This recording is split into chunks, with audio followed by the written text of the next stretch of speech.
Bonjour à tous les amis et bienvenue sur cette petite vidéo. Aujourd'hui on va parler d'un nouveau sujet et on va voir ensemble qu'est-ce qu'on pourrait faire pour améliorer les performances de son PC. Que tu aies une tour gamer, que tu aies un PC portable ou un PC portable gamer, tu es concerné puisque ça fonctionne pour tout le monde et tu vas pouvoir améliorer tes performances. Et donc bien sûr, avant de commencer, pour les personnes qui ne sont pas encore abonnées, n'hésitez pas à le faire, ça permet de me soutenir. Et surtout, très important, si le contenu te plaît et que les vidéos te plaisent, eh bien n'hésite pas à les liker et à laisser des commentaires si tu as des questions. Et bien sûr, très important, active-moi ta petite cloche des notifications pour ne pas louper toutes mes futures vidéos. Eh bien écoutez, je crois qu'on est prêt, on est parti. Donc les amis, ça y est, là je suis sur mon PC. Et comme tu peux le voir, eh bien je n'ai rien qui tourne en arrière-plan.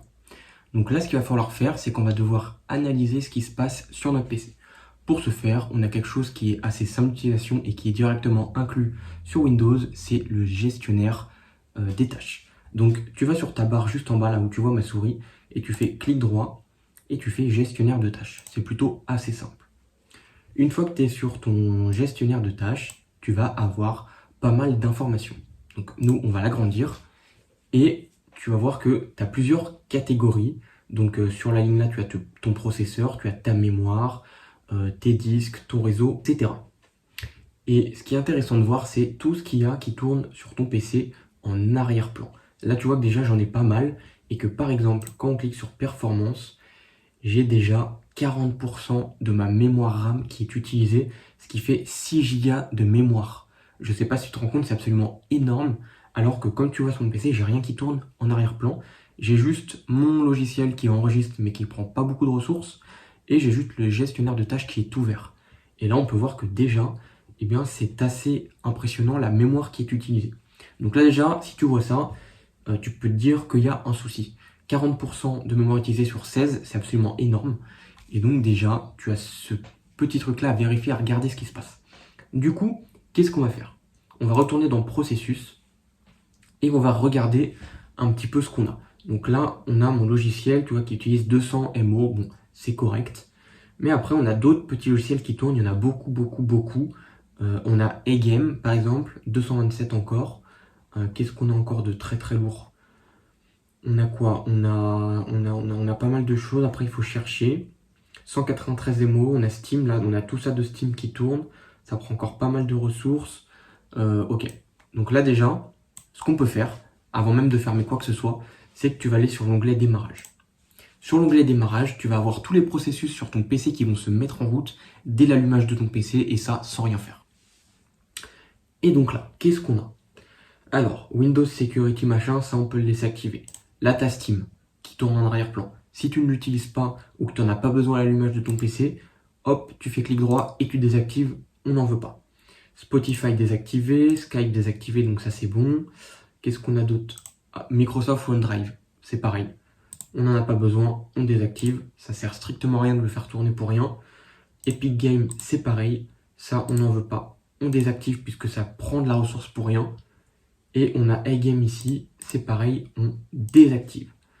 Là, j'ai déjà désactivé pas mal de choses, même si Avast, on voit que c'est haut, je vais le laisser activer puisque bon, c'est l'antivirus et que malgré tout, on en a besoin, surtout si on va sur Internet, etc. Là, j'ai déjà coupé pas mal de processus. Donc là, ça va pas forcément se voir puisqu'ils sont déjà démarrés. Ce que je vais faire, c'est que je vais redémarrer mon ordi et on va voir le résultat juste après. Donc les amis, ça y est, le PC est redémarré. Donc déjà, j'ai gagné en temps de démarrage. Le PC a été beaucoup plus rapide à se démarrer et j'ai pu directement profiter de Windows dès l'ouverture du PC. J'ai pas eu besoin d'attendre que tous les logiciels se démarrent les uns après les autres. Du coup, on va refaire la même étape. On va faire clic droit et on va aller sur notre gestionnaire de tâches et on va regarder ce qui a évolué sur notre PC. Alors, on voit déjà que j'ai gagné en mémoire puisque de 40% on est passé à 28%, ce qui est vraiment pas mal. Donc après il y a d'autres choses peut-être que j'aurais pu couper, mais voilà, j'ai coupé uniquement ce que je n'avais pas besoin au démarrage. Alors après toi peut-être que dans les démarrages tu n'auras pas les mêmes logiciels que moi, mais après voilà, c'est à toi de regarder ce que tu as besoin ou pas et de l'enlever. À savoir que là on pourrait gagner 200 MO supplémentaires puisque j'ai mon logiciel d'enregistrement d'écran qui tourne en arrière-plan et qui prend 200 MO en plus, ce qui est déjà pas mal. Donc du coup, on va aller sur performance et on va regarder ce que ça change.